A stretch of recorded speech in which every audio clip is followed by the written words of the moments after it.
fear into such a heaven of freedom, let my beloved country, India, awake.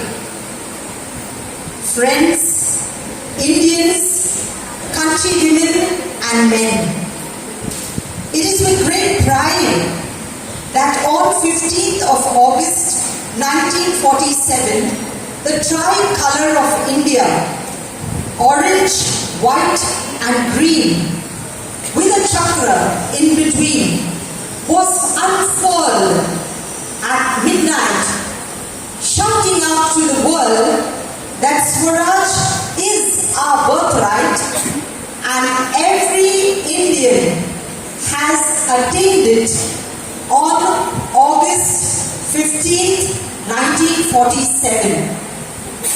But 90 years beyond in history, in 1856-1857, there were several movements that rose up in various pockets of the country, fighting, asking for liberation from foreign rule.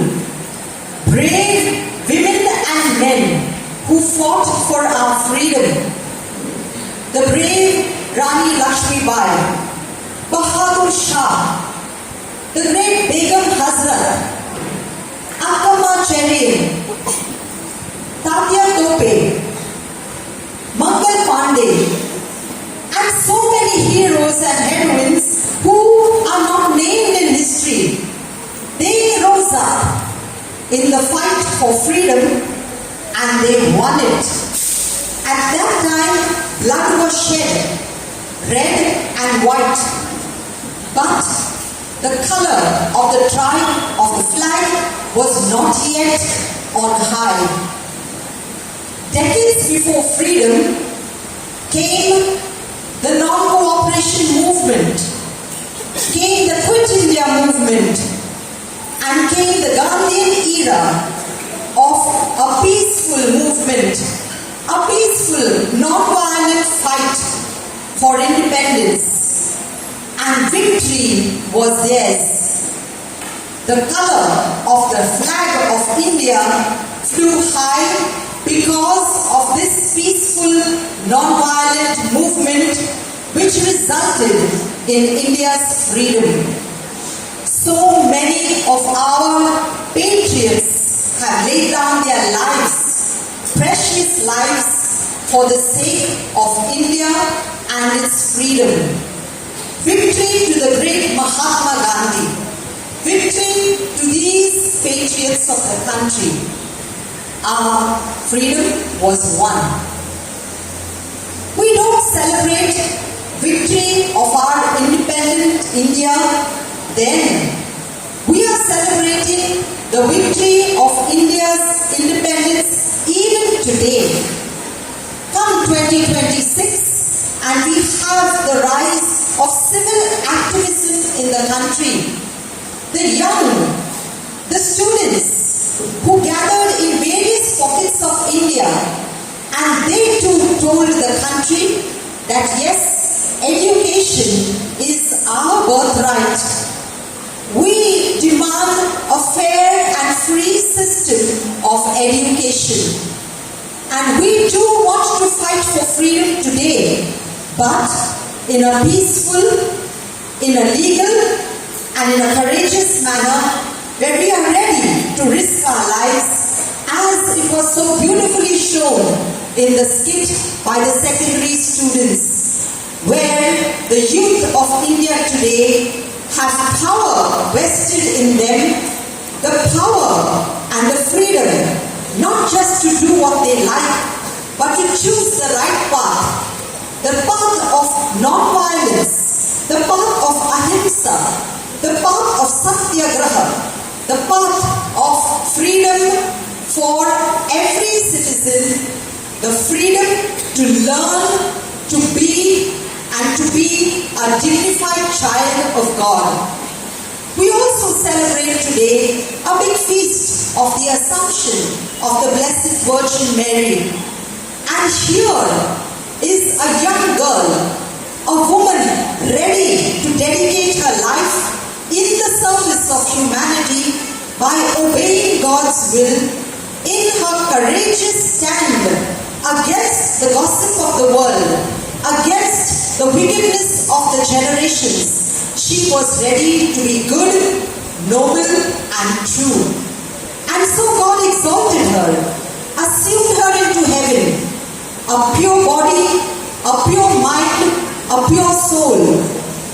Dear friends, in her beautiful song of the Magnificat, Mary, in her own turn, glorified God and said, "Here is the mighty God who raises the lowly, who will put down the oppressors and the proud-hearted, and who will grant justice to all his people, because every person is a child of God."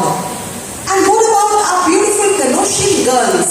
You saw them right from the pre-primary, the primary, and the secondary, all telling us that they are ready to stand for justice, for equality, for fraternity, and for liberty.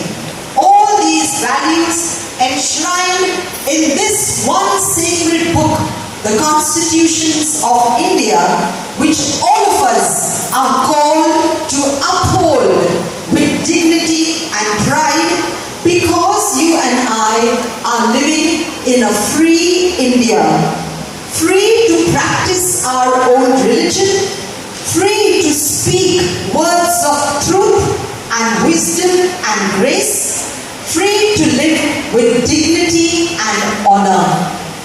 Dear friends, dear parents sitting here, dear fellow Indians, Colossians have always stood for values, and you can see that happening today live in your Colossian girls for today. I would like to invite 3 young Colossian girls studying in Canossa Andheri.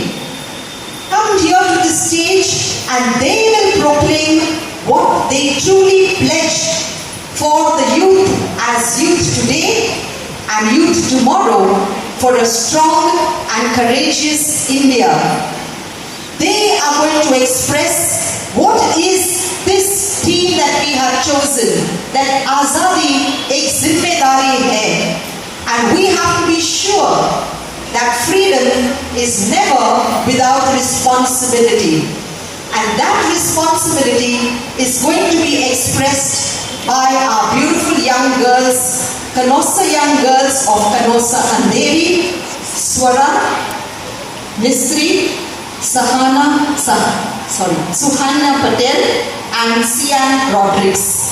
I hand the mic to them to give us what they pledge for, what they stand for. Not just diversity, but unity in diversity.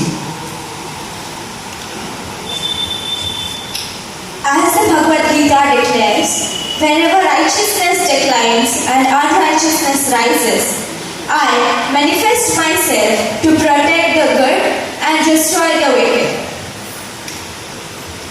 In the light of the words of Bhagavad Gita, I, Swara Misri, and proud Indian Colossian, come before you to show that I respect and want everyone to come together as equal, so no dignity of our country is ever harmed.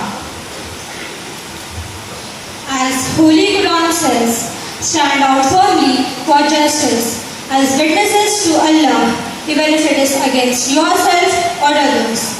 In the light of the words of Quran, I, Sukarna Patel, a proud Indian Canossian, will put it into action to stand for truth and justice for the betterment of our society. As the Holy Bible declares, blessed are those who hunger and thirst for righteousness, for they shall be satisfied. In the light of the word of the Holy Bible, I, Sian Rodriguez, a proud Indian Canossian, promise to stand for righteousness and justice, even though it may seem difficult. I will not be afraid and stand against unrighteousness and injustice.